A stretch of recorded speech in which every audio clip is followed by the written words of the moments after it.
Добро пожаловать в мой канал. Emportée des suites de la mucoviscidose à l'âge de 19 ans, Pauline, la fille de Michel Berger et de France Gall, était l'ange de la chanteuse, elle était son ange. Une artiste née que la maladie a emporté trop jeune, à seulement 19 ans.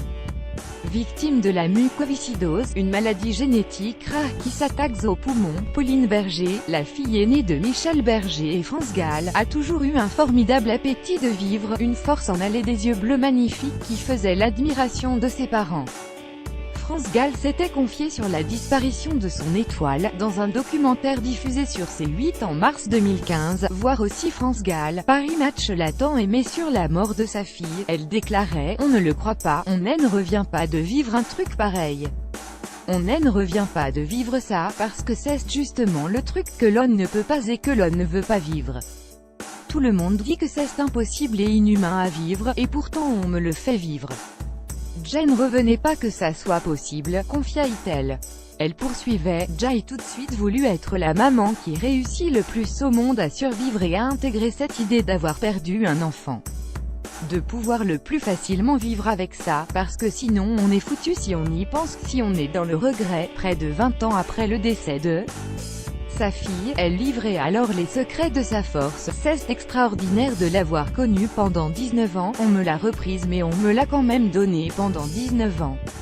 Et pour Michel, c'est aussi ça que j'ai pensé tout de suite. Quelle chance j'ai eu de le rencontrer.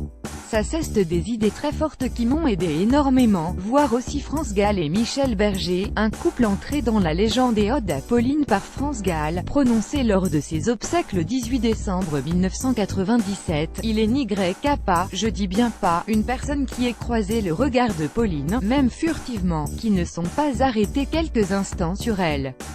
Elle dégageait quelque chose d'autre que les autres, elle n'était pas tout à fait comme les autres. Moi, je la trouvais extraordinaire mais c'était pour moi normal de penser ça. Si les gens s'arrêtaient sur elle, ce n'était pas tant parce qu'elle avait les plus beaux yeux du monde et là, je sais qu'elle sera sensible à ce compliment, mais c'est parce qu'il y avait un truc derrière quoi on appelle, nous, la profondeur.